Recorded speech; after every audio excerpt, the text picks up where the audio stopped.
Good morning, everyone. My name is Verena. Hello if you're a first-time watcher. Hello to everyone who has been following over the past couple of days.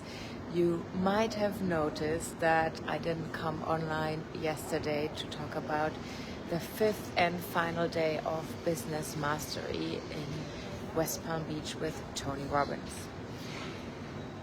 The reason why I didn't come online yesterday was because we were traveling, and you might notice that my background is a little bit different and I'm wearing different clothes. So we're in New York now. We flew from West Palm Beach to New York yesterday. It's a little bit chillier over here. And it's 9 a.m. in the morning, so still wearing a sweater. But it's also blue skies and sun, so hopefully gonna get rid of this during the day. And for those of you who are watching the first time, I'm Verena, and I'm empowering women in tech to leave the corporate cage and build their self-made wonderland. So becoming self-employed and live life on their own terms. All right, so now let me actually talk to you about the last and final day of Business Mastery, day 5, which was on Sunday. Actually, there was a talk by Dan Martell on AI, and for those of you who have been following me for a little while, I've been working in AI for more than 8 years. So I started way back before it was all hyped. So there was not a lot of new learnings for me, surprisingly. I was also a bit surprised, quite frankly, because you can always learn, right? AI is a huge field, so there's a lot of things to learn. Anyway, there were a couple of tools that he mentioned that I wasn't aware of, but otherwise wasn't much that I didn't know about. But of course, for everyone else, it was super exciting and was a very good talk nonetheless. So he did a very good job in, including everyone and no matter what your level is, and making it understandable for beginner to advanced, let's say. So from the top of my head, the tools that he mentioned was getmunch.com. So that is a tool that you can use to, if you have videos of yourself, Zoom videos, YouTube videos, whatever, you can use that to get little clips out of it. So I've been using Opus AI for that purpose in the past, but I'm definitely gonna look in that tool that he mentioned. And then there was another tool that is kind of crazy. It's like an assistant business runner so basically you can plug that. I don't remember the name from the top of my head, but if you're interested, just reach out to me and I'll find it for you. So basically you can plug that AI tool into your business systems, CRM, financial systems, whatever, and that then your sales KPIs, and that then automatically analyzes all the data from your business and sends you warnings or messages what you can improve on or what is changing. So this sounds pretty cool. But of course it's not something that I've been using. As also being self-employed is a little bit, or it's different from running a business, right? So I don't really have all that kind of KPIs or that kind of things that are happening. But it's definitely a very impressive, cool thing to know about. It's just, amazing what AI is possible now. So this was definitely interesting to learn about. Then the rest of the day was about Tony interviewing 3 entrepreneurs who are at different stages of their journey. So there was one guy who founded Panera Bread, which is a huge chain here in the US. He also owns several other restaurant companies now, but he's in the beginning of his 70s, so he's made the exit, he's sold the businesses, he's still active in some of them, but more as an investor, less than an operator. And he talked about his learnings, and it always comes back to being passionate about what you do and being in it for the impact and not just the money. So he said that the reason why he went into business was because he understood early in his life that that is the best way to make an impact in this world. Then there was the founder of Path, which is a company that is revolutionizing the water or beverage market. And this was a pretty interesting story, because if you look at the beverage market now, you would say, I hope that you can still hear me. I think I had some issues with the connection. Anyway, he was talking about entering the beverage market that we would say, everyone tells you it's super hard to enter because it's taken up by these giants like Pepsi, Coca-Cola, and it's basically impossible to enter. But what they are doing is they package water, filtered water, with some electrolytes in an aluminium bottle to reduce plastic.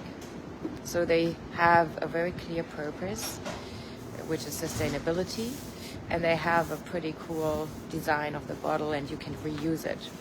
And it was pretty impressive, because in the beginning for them it was super hard. I think they mentioned it was 3 years where they didn't make any or not a lot of sales. And they really broke through when they went from 7-Eleven to 7-Eleven in Northern California and talked to store owners personally and said, look, we're gonna give you, I don't know how many bottles for free. We will come back in a week. If you sold them, you're gonna buy 10, packages of our water. And that is exactly what they did, and it worked in many cases. And in the beginning, they tried to get into these bigger supermarket chains, or like healthy living chains like Whole Foods you might have heard about. And that didn't work because there was so much competition. It was really hard also, to get on their shelves. But with 7-Eleven, it was kind of an underserviced market where, other brands didn't have as much interest in. So for them, it was easy to enter there. And again, it was just impressive to see how much perseverance and resilience these guys had, and combined with this ingenuity, creativity, right? How can we get our product on the market? The other thing that they did is they bought cheap plane tickets to make it through security at the San Francisco airport, and then talk to store owners at the airport, and then they would cancel their ticket and buy a new one, because that was the only way that they could talk to store owners behind security. And they actually took over the San Francisco airport in terms of being one of the bigger water suppliers there. And the third and final one was Mackenzie Price from Alpha School. And actually this was the first woman on stage, so yay. I was waiting for that the whole 4 or 5 days. So the first woman on stage on day 5.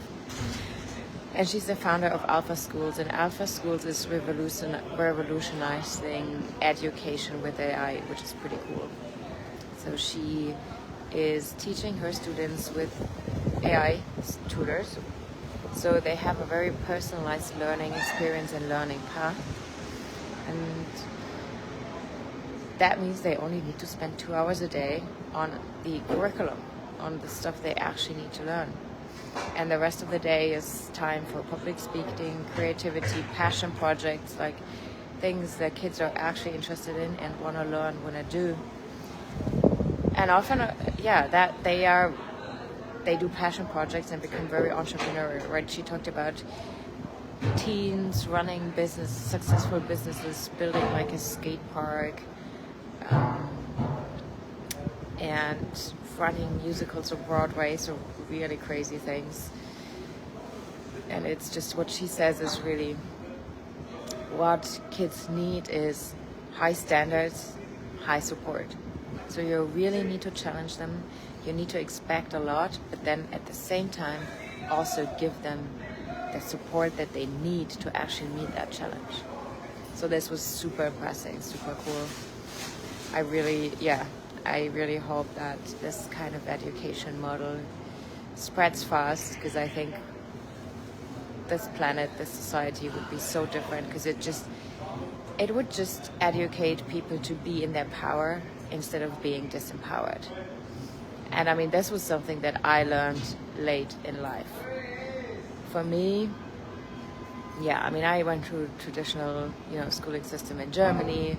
I always thought the only way to get money is having a job. Like, becoming self-employed was never, ever a possibility for me. Oh, sorry.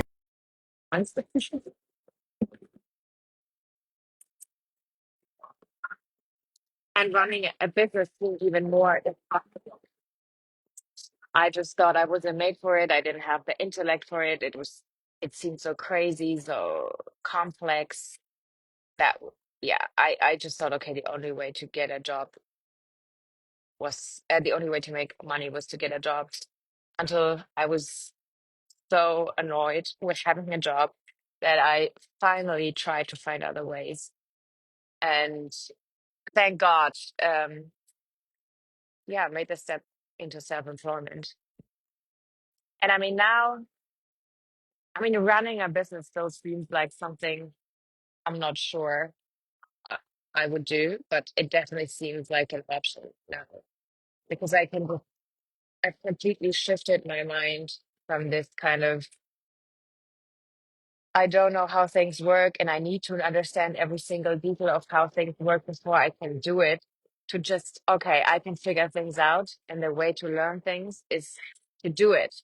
And of course, I mean, you need to take a calculated risk, right? It doesn't make sense to be irresponsible, but if you take calculated risks step by step, there's so many things that you can achieve, that you can do and achieve, that you would never even think.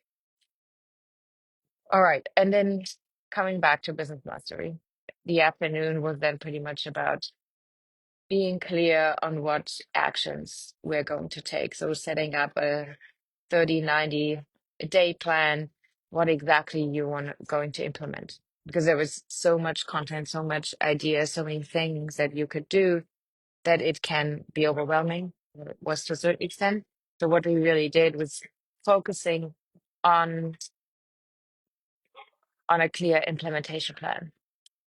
And this was also one of the traps I fell into a lot in the beginning, right? Yeah, just getting stuck in the house, and then, trying to read books and understand everything in theory before taking action.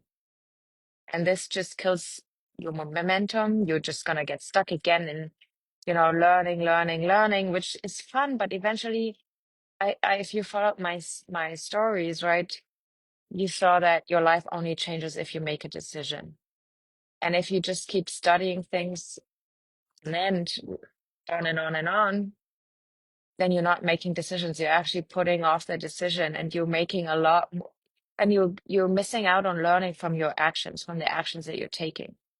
So one thing that's really important for me is also learning to act faster, to decide faster, to kind of reduce this need to go down the rabbit hole of understanding it. I think there was another issue with the connection. I'm sorry, like this one didn't seem to work out perfectly, but I still didn't want to miss the chance of talking about my insights while they're still fresh.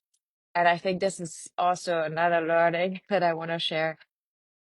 Rather take action, and even if it's imperfect, take action instead of not waiting for perfection, trying to perfect things before you actually take action, right? Letting go of this strive to perfection, letting go of this needing to be perfect, needing to make everything perfect before you move, before you do something. Just rather do it and get better along the way. And I mean, this was definitely also the principle for this live stream. Rather do it now instead of putting it off. And yeah, I mean, it wasn't perfect in terms of background noise and all these kind of things, but at least the learnings were still fresh. And yeah, I was able to share that while it's still on the top of my head. All right, so let me finish on this. Rather take action rather take imperfect action than wait for the perfect action. And yeah, that completes my 5-day inside series of business mastery. I might come on here again in the next few days, talking a little bit about the summary, things I liked, things I think that could be improved. So if you're interested, stay tuned for that. And yeah, if you feel like self-employment is something that you feel called to, you feel pulled to, and that's one more thing, right? Push alone doesn't drive you long term. You need to have something that you're feeling pulled to.